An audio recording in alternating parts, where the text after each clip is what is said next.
ICCRC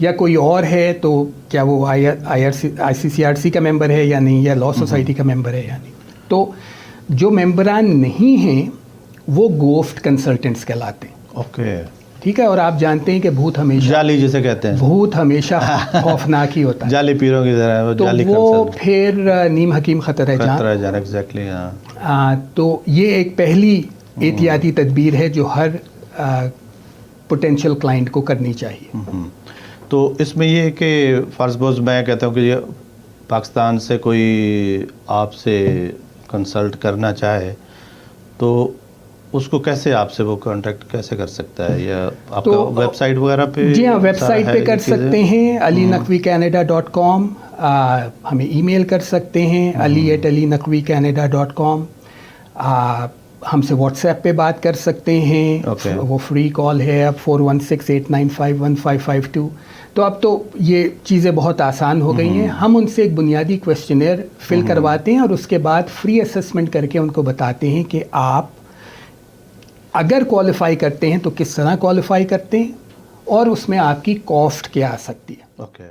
اور اس کے بعد پھر ان کی مرضی ہوتی ہے کہ وہ ہمارے ساتھ کام کریں. مجھے ایک اچھی طرح یاد ہے جب میں نے امیگریشن کے لیے اپلائی کیا, میں نے بھی ایجنٹ کے ذریعے کیا, لیکن بعد میں ایجنٹ کے پتہ چلا وہ تو دوڑ گیا, جو پیسے لینے تھے اس نے لے لیے, کیونکہ اس کے بیچ میں 9/11 والا واقعہ ہو گیا. تو اس کے بعد انہوں نے, تو میرے ایک دوست تھے, اس نے مجھے کہا کہ آپ بجائے اس کے کنسلٹنٹ کے چکر تو اس کو آپ ریووک کر دیں, اب ڈائریکٹ ایمبیسی کو جو کونسل ہے ان کو لکھیں کہ بھئی میں اس کیس کو خود فالو کروں گا. تو میں نے خیر اس کو, انہوں نے مجھے نئے فارم بھیجے, میں نے خود فالو.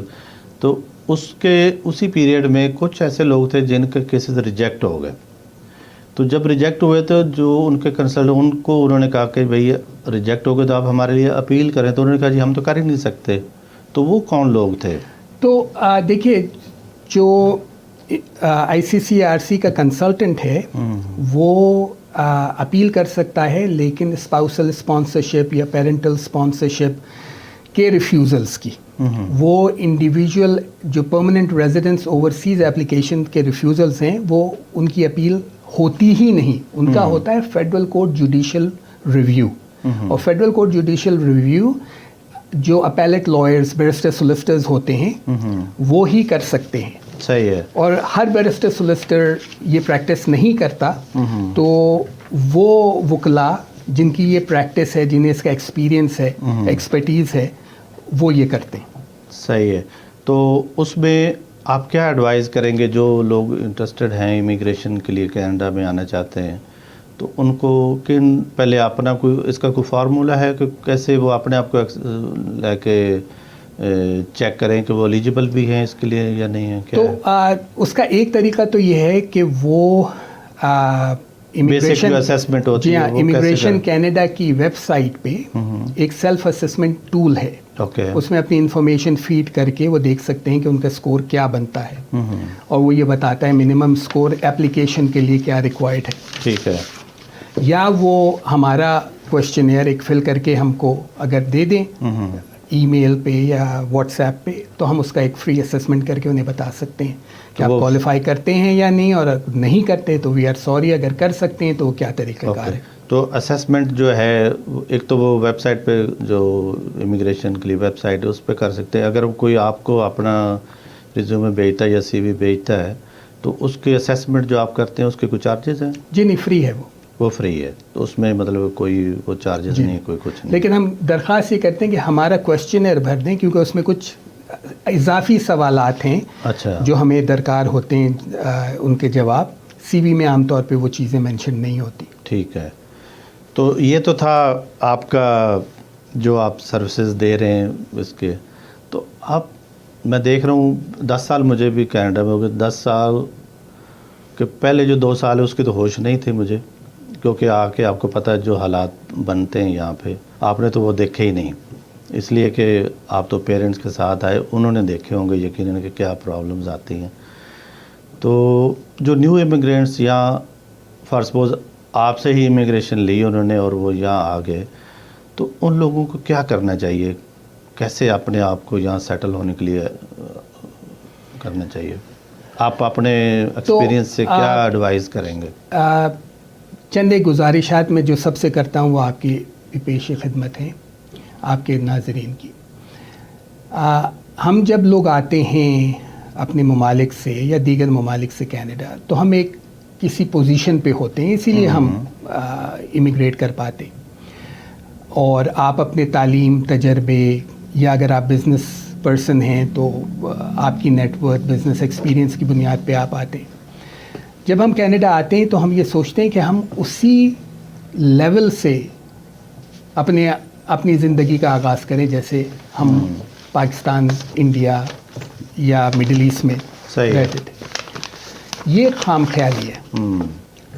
تو ہمیں یہاں کام اس لیول پہ شروع کرنا پڑتا ہے, چاہے وہ کاروبار ہو, چاہے ملازمت ہو, کہ جو ہمیں میسر ہو.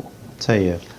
انٹری لیول پوزیشنز پہ کبھی کبھی سینئر بینکرز آتے ہیں تو میں یہ دیکھتا ہوں, پچھلے 20 سال سے میں پریکٹس کر رہا ہوں, 30 سال سے تقریباً یہاں ہوں, کہ جو لوگ آ کے تھوڑی قربانی تو ہر آدمی, ہر فیملی دیتی ہے, لیکن تھوڑی قربانی اپنے ایگو کی دے کے انٹری لیول سے شروع کرتا ہے, وہ بہت تیزی سے ترقی کرتا ہے پروفیشنلی یا بزنس میں. اور جو لوگ اس انتظار میں رہتے ہیں کہ ہم وہیں سے شروع کریں جہاں سے چھوڑ کے آئے ہیں, انہیں انتہائی تکالیف اور دشواریاں اٹھانی پڑتی ہیں. صحیح ہے. اور یہ جو فرسٹریشن ہوتی ہے یہ پھر آپ کے گھریلو معاملات میں بھی ڈیفینیٹلی وہ اس کا امپیکٹ, اور پھر ہم اور ان کے دیگر تکلیف دہ صورتحال دیکھتے ہیں. ہماری یہ ایسوسیشن میں کرمنل لائر بھی ہیں, فیملی لائر بھی ہیں, تو کبھی کبھی یہ ساری فرسٹریشن ہم دیکھتے ہیں کہ کرمنل لائر کی روٹی روزی کی وجہ بن رہی ہے, کبھی فیملی لائر کی. تو اس لیے اگر ہم انیشلی اپنے اور خصوصاً میں پاکستانی اور انڈین مرد کی بات کر رہا ہوں. دوسرا ایک بات یہ ہے کہ میں بھی پاکستانی مرد ہوں اور آپ بھی ہیں. ہمیں یہ جو ایک پاکستانی مرد کی خصوصیات ہیں ان کو تھوڑا سا ری ایڈجسٹ کرنا چاہیے.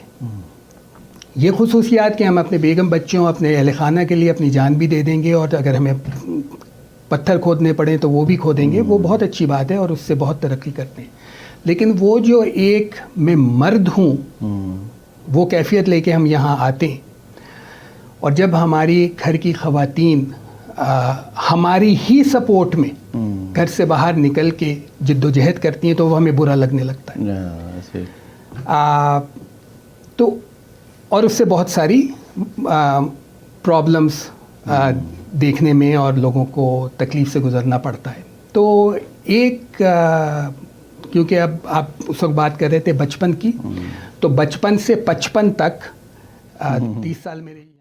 Thank you very much. آپ کا بہت شکریہ. ٹائم دیا, بہت اچھا لگا آپ سے بات کر کے. ایٹ لیسٹ یہ کہ بہت سارے لوگ ایسے ہیں جو آپ کی یہ جو ہم نے باتیں کی کچھ چیزیں معلوم ہوگی, کچھ علی کے بارے میں نہیں ہوگی. تو اس کے علاوہ جو آپ کا پروفیشنلزم ہے, مجھے پتہ ہے کہ آپ انتہائی کمپیٹنٹ آدمی ہیں, اور انشاءاللہ جو بھی کسی کو ضرورت ہوگی وہ ڈیفینیٹلی آپ سے ہیلپ بھی لینا چاہے گا تو اس کو ڈیفینیٹلی ملے گی, کیونکہ مجھے بلیو ہے اس چیز پہ کہ علی کسی کو دھوکہ نہیں دیتا. Thank you very much again. تو جی ناظرین, امید ہے آپ کو آج کی ہماری یہ جو چھوٹی سی کاوش پسند آئی ہوگی. تو آخر میں ایک چھوٹی سی بات کروں گا کووڈ کے حوالے سے, چونکہ اب ریسٹورنٹس وغیرہ کافی دیکھنے کو جو کھلے ملتے ہیں اور لوگ بھی نظر آتے ہیں. تو میں ایک چھوٹی سی چیز ایسے فیس بک پہ پڑھ رہا تھا اور بڑا اچھا انہوں نے لکھا ہوا تھا کہ کوئی بھی ریسٹورنٹ جو ہوتا ہے اس میں جو سب سے زیادہ جراثیم والی جگہ ہوتی ہے وہ مینیو کارڈ ہوتا ہے. تو ہمیشہ احتیاط کریں کہ جب بھی آپ کوئی آرڈر لیں اور مینیو آپ کے ہاتھ میں ہو تو اس کو آرڈر دینے کے بعد جب وہ مینیو اٹھا کے لے جائے تو اپنے ہاتھ ضرور واش کریں, تاکہ آپ کے ہاتھوں کو جو جراثیم لگے ہیں ان سے آپ محفوظ رہیں. تو یہ تو تھا آج کا چھوٹا سا ایک ہماری ایفرٹ اور ایک تھوڑا سا مشورہ. تو امید ہے آپ کو پسند آیا ہوگا. تو اپنا فیڈ بیک ضرور دیں. انشاءاللہ نیکسٹ ایپیسوڈ میں اسی طرح پیاری شخصیت کو اور لے کے آئیں گے. تو تب تک اجازت دیجیے علی شاہ کو، اپنا خیال رکھیں، اپنے ارد گرد میں ہمسایوں کو، اور ہمیشہ کوشش کریں کہ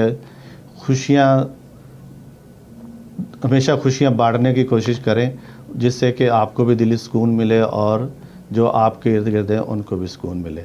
تو تھینک یو ویری مچ. خدا حافظ.